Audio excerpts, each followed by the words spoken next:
و البته پرقدرت تکرار می‌کنیم هرگز اجازه نمی‌دهیم حتی 1 لیتر نفت به نفع آمریکا و صهیونیست‌ها و شرکای آنها از تنگه هرمز عبور کند و هر شناوری که شناور و یا محموله نفتی آن برای آمریکا و رژیم صهیونیستی و شرکای متخاصم آنها باشد هدف مشروع ما خواهد بود. راهبرد پنهان شدن شما پشت کشورهای همسایه ایران اسلامی و مسلمان منطقه غرب آسیا و بلکه جهان منقضی شده است. ترفند پنهان شدن ارتش بزدل شما در اماکن عمومی و زیرساخت‌های کشورهای منطقه نمیتواند ارتش شما را از باتلاقی که در آن گرفتار شده اید نجات دهد و مراکز حیاتی و پایگاه‌هایتان یکی پس از دیگری در آتشی که شعله‌ور کردید می‌سوزد و دوباره خواهد سوخت.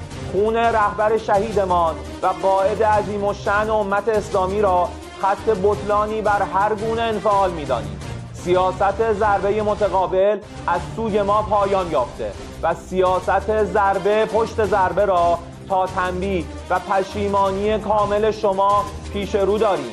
یک بار هم که شده صادق باشید، قهرمان نمایی نکنید و به شکست خود در طول تاریخ آمریکا و از زمان بسته شدن نطفه نحس رژیم صهیونیستی اعتراف کنید و به زبان غلط کردن خود را تلفظ کنید.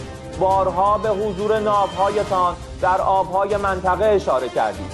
یک بار هم که کمی جلو آمدید با قدرت موشکی ایران عقب نشینی کردید. از روز اول تجاوز شما انتظار آنها را میکشیم تا به شما ثابت کنید که ارتش بزدل شما کوچکتر از آن است که روی آن حساب میکنید.